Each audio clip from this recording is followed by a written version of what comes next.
Students, you better go to college. If you want to succeed, you have to go to college. The president says it to high school kids. I'm expecting everybody here to go to college, everybody here to succeed. Succeed means make more money. Graduates from four-year colleges earn nearly twice as much as high school graduates. An estimated $1 million more. $1 million more. But that claim is deceitful. College was a ripoff. I definitely feel like it was a scam. A scam because that $1 million statistic leaves out some important facts.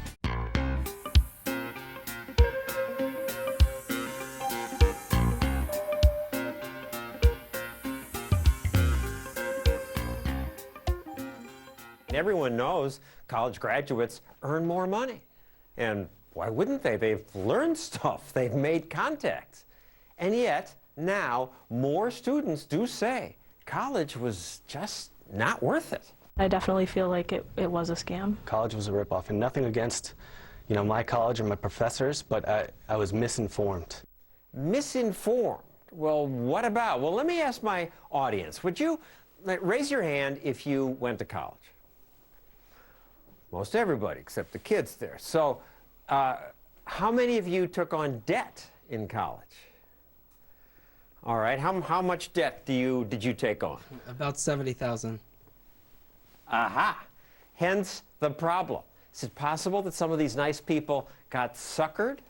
70,000, he says. This gentleman in the audience knows someone who was $300,000 in debt after graduate school. Yes, they have been suckered in many cases, says Dr. Richard Vedder, author of Going Broke by Degree, Why College Costs Too Much. And it does cost too much, says Naomi Schaefer-Riley, who's just published a book that's also not kind to the college experience, The Faculty Lounges and Other Reasons Why You Won't Get the College Education You Paid For. So what do you mean you don't get the college education you paid for? I assume for all this money you get what you paid for. Nah. No, what happens is that higher education is a game of prestige, and you earn prestige by having your professors do research. So whereas you think you're paying for them to be in the classroom with you, every additional hour a professor spends in the classroom, he gets paid less. The incentives are all for more research. And the research into these obscure, tiny topics, how many angels can dance on the head of a pin that nobody reads? Absolutely. So most of the public thinks that research is, cutting-edge drug research or Sputnik. In fact, UT Austin this week was publicizing a study that showed that athletes recover faster after drinking chocolate milk than after drinking sports drinks. So that's what your taxpayers are funding. Along the same lines, there were 20... Well, I just wanted to say that was actually more useful than I thought your example would be.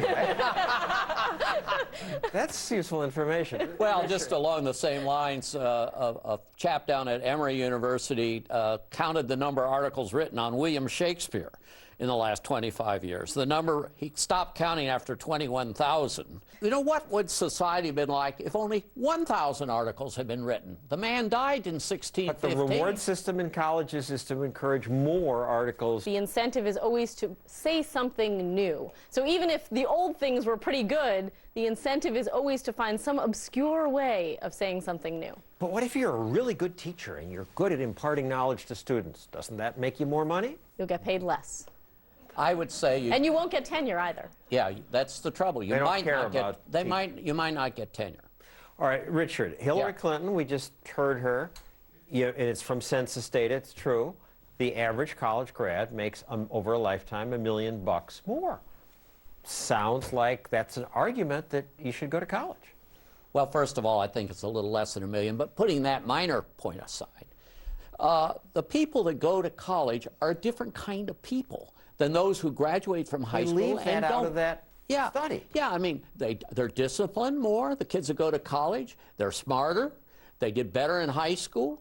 They have better academic credentials. They would have probably made $1 million more if they had never gone to college, if they had been drinking chocolate milk the whole time. Yes, that's it. And a lot of people are going to college who are not suited for that kind of learning.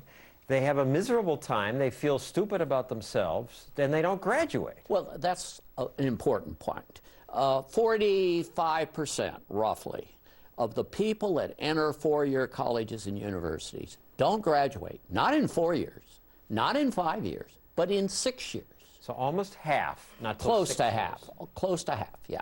And it's not just the student's fault. I think in part it's the professor's fault too. I mean, what happens is you're an 18-year-old and you enter college and they hand you a 500-page book and they say, pick anything you want.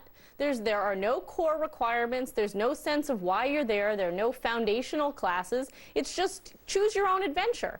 And you would think that the professors would want to take an interest in these undergraduates and help get them through that. But they're off doing their own thing. It's more fundamental than that. Why do the colleges accept them in the first place, some of these students? Why are our nation's leaders saying everyone should go to college? Why? When 45% are flunking out. And we can identify ahead of time who some of those are going to be. A person who's in the bottom quarter of their high school graduating class who wants to go to a high-quality school is not likely to succeed. So why do we push them in that direction? Well, I see why the colleges want them, because the kid comes attached to money. Yeah. Well, the colleges identify those students right away. About half of the students entering Cal State last year needed remedial education in either English or math. There's also a huge number of kids who are graduating successfully from college now, who go out in the job market, and what do they get? There are 80,000 bartenders in the United States with bachelor's degrees. Now, I have nothing against having a person with a bachelor's degree mix me my margarita or my Long Island iced tea. But I prefer it. yeah, and other things equal, I guess that's kind of nice. But should society be pushing people to go to college to end up making margaritas? You don't really need a college degree. And your research also points out that 17% of baggage porters and bellhops have a college degree. 15% of taxi drivers. That's right.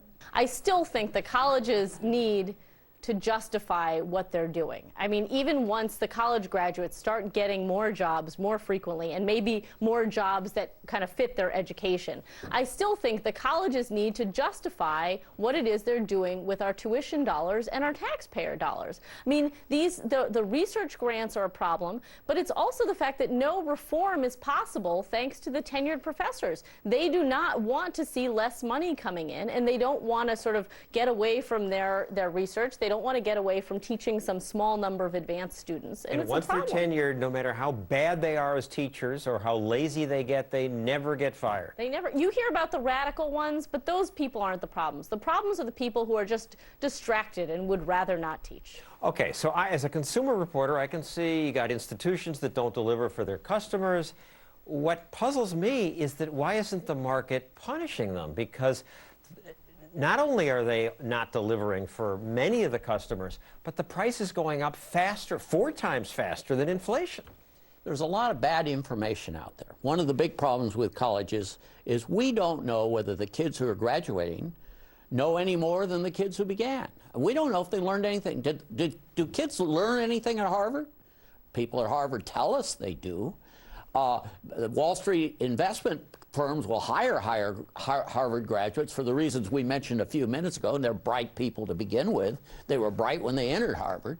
But do we know the seniors know more than the freshmen? There's a lot of data out there that show that learning among college graduates is declining. The literacy rate among college graduates is lower today than it was 15 or 20 years ago. And they're not studying as many hours. It's kind of hard for people to respond in a market fashion when you don't have full information about what's going on. But we also need to be smarter consumers. I mean, how many people do you know who went to visit colleges in the middle of the summer? What do you learn? Are there any classes in session? Did you meet any teachers? Did you talk to anyone about what the classroom experience is like? I learned about the archicecture. I learned that the students can talk while walking backwards and leading a tour. Absolutely, and great chocolate milk. We hear these bad things about colleges, and yet, during the Obama administration, just these few years, the number of students getting Pell Grants is expected to rise 50%. To compete, higher education must be within the reach of every American. And even a sensible, supposedly conservative, New Jersey Governor Chris Christie says college is a must. Graduating from high school is just the first step. It's not the last step. We need to get you to college and get you ready for college, get you to college, and get you graduating from college. So you two need to work harder. You're not getting your message out. That's right. We will. We will. On that note, thank you, Richard Vedder, Naomi Schaefer-Riley. Now, that doesn't make much sense for our economy or our country.